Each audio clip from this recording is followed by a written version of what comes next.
Hey everyone, welcome back to Corporate Decoder, the place where we explore the complicated world of corporate filings. Today we're cracking open a Form 8K, and let me tell you, it's got more twist than a pretzel, especially if you're fond of the Chief Financial Officer. We're diving into some interesting movements at Postal Realty Trust, a company focused on owning and managing properties leased to the United States Postal Service. Think about it, owning post offices could be pretty stable business. The report discusses a CFO transition, an interim appointment, and some agreements, but what does all that mean for the company's future? Before we start, if you appreciate getting straight insights from corporate documents, make sure you're subscribed. We also have a Discord community linked in the description below. Let's begin by looking at the date of this report, which is June 18, 2025. Remember that because it's important throughout the report, keep that date in mind.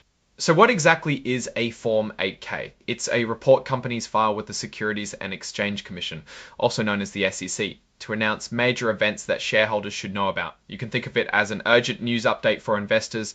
This particular 8K is filed by Postal Realty Trust Inc. They're the ones making the announcements.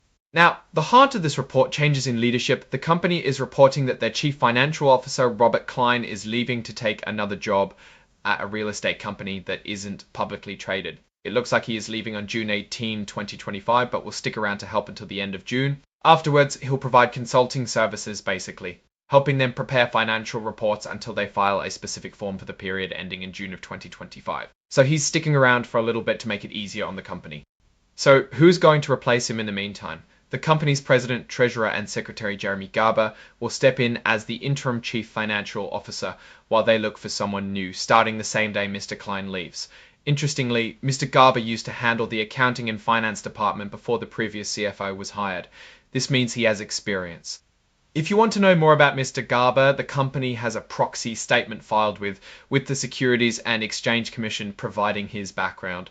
Proxy statements are usually very detailed and give you the qualifications of people within the company. The company also refers to a previous report on Form 8K that was filed a couple of years ago. If you are an investor and want to know more about him, you can find that report online. The company also states something very important. There are no special deals or understandings in place regarding Mr. Garber stepping in as CFO. The company has no reason to believe that Mr. Garber or anything he has done would constitute a conflict of interest. Now, this is where it gets interesting.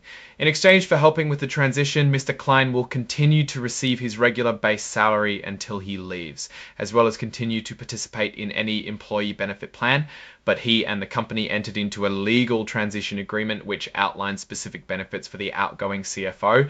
Mr. Klein has unvested awards related to the company's equity. If Mr. Klein follows everything that's outlined in his agreement and does a good job helping with his transition, the company will pay him $500,000 before tax. Part of this payment will come from accelerating the vesting of some stock awards, about 28,000 of them. The specific terms of these perks are in the transition. The company will pay him $500,000 before tax. Part of this payment will come from accelerating the vesting of some stock awards, about 28,000 of them. The specific terms of these perks are in the transition agreement.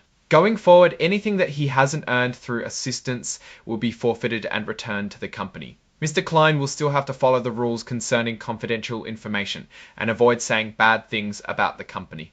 The company also mentions that it released a press release announcing these leadership changes, stopped to help with the transition first. The CFO is leaving sooner than people may have anticipated, which may lead investors to believe that there may be questions around the company's future.